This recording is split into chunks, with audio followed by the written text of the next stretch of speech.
Have you ever wondered how Spain, a small European kingdom, transformed into the world's first true superpower? It's a story of independence, exploration, rivalry, and eventual decline, with a profound impact that still echoes today.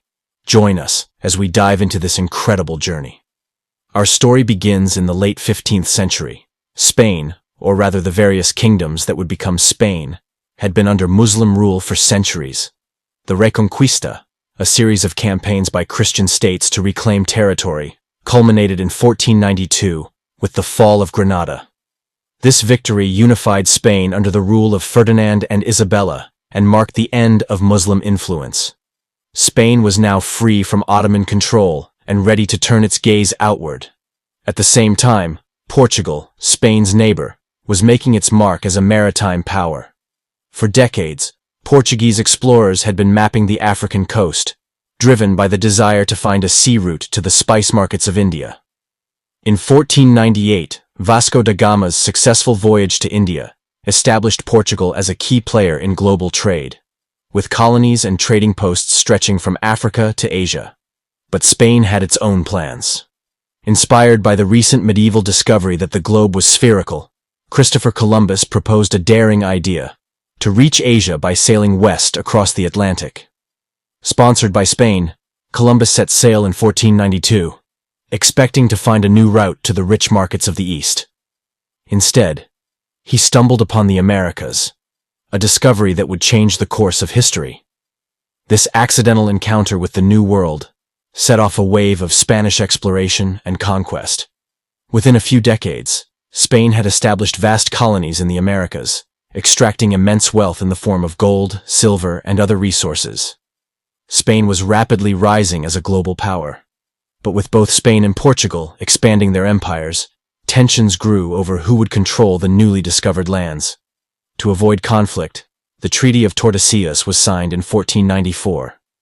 This agreement, brokered by the Pope, divided the non-European world between Spain and Portugal, along a meridian 370 leagues west of the Cape Verde Islands.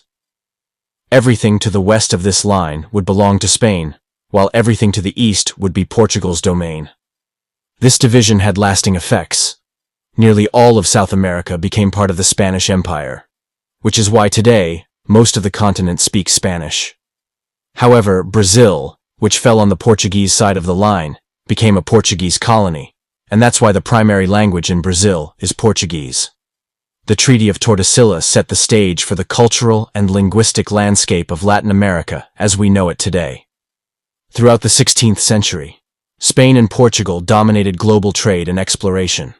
Spain's American colonies provided a steady stream of wealth, fueling its power in Europe and beyond. Spanish galleons ruled the seas, and the Spanish language, culture, and Catholicism spread across the globe. The phrase, "the sun never sets on the Spanish Empire," became a reality. Portugal, though smaller, was equally influential.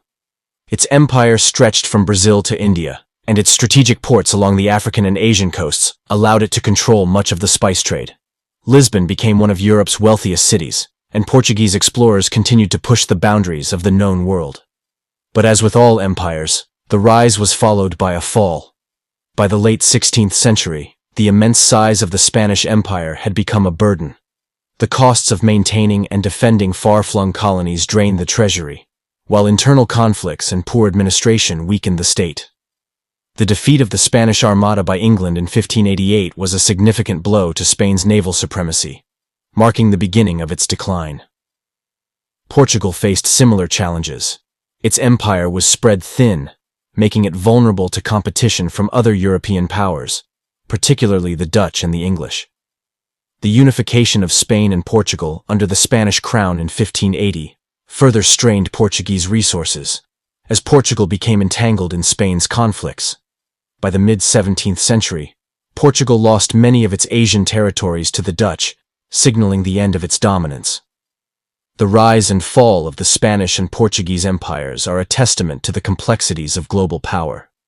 These two nations, once at the forefront of exploration and conquest, shaped the modern world in profound ways. But their stories also remind us that empires, no matter how vast, are ultimately vulnerable to overreach, competition, and changing global dynamics. The legacy of Spain and Portugal lives on in the languages, cultures, and histories of countless nations. But their fall serves as a cautionary tale, a reminder that even the greatest powers can eventually crumble. For more fascinating insights into world history and more, make sure to subscribe to The World of Facts.